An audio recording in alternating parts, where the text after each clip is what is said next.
After we visited HMS Victory, I went over to this museum. It's the Royal Navy Museum, and half of it is dedicated to Nelson himself, all about his life and his career.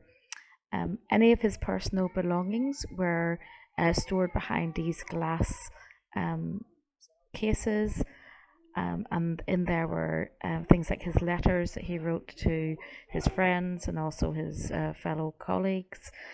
One of the areas that I found most interesting to see was this wax model which was made of him, and it's pretty much life size, and he was quite short really.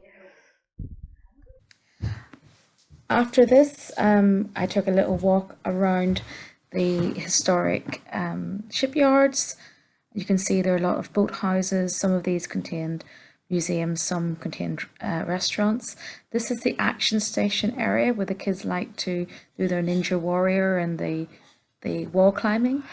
And you can also see that we have a good view of the Spinnaker Tower from here, as well as the other main ship, which was the HMS Warrior. We didn't go on that today, but we had been on that previously. And the queue that you see here is actually the queue for the harbour tour, which was really oversubscribed, and lots of people didn't get on that day because it was very busy. After this, we went into one of the boat houses where we had our lunch.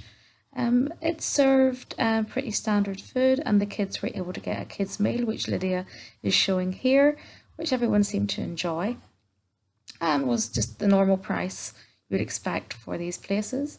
This smaller ship that we saw in the afternoon is the M33. Now the M33 is the last surviving ship from the Gallipoli campaign, and it was really interesting to take a good walk around this because it was a big comparison with the quarters that we had seen on the HMS Victory.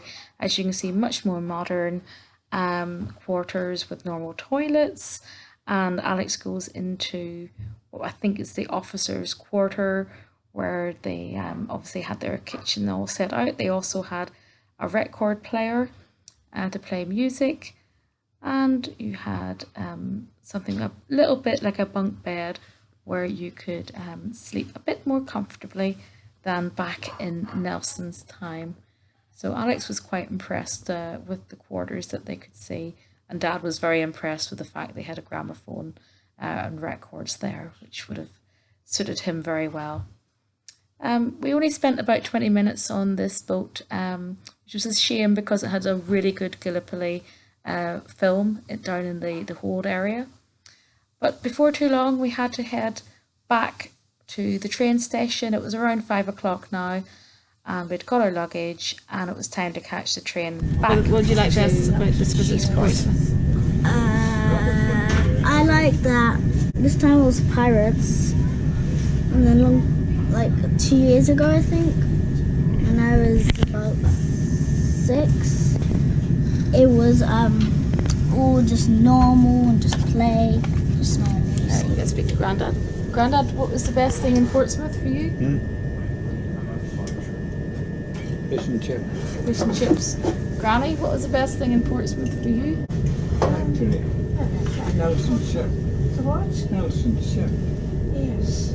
That was one of my favourites. Oh no, it's leaving. Right, we're heading off now. Say goodbye to Portsmouth. Bye Portsmouth. Guys, That's not Portsmouth. Portsmouth. Portsmouth.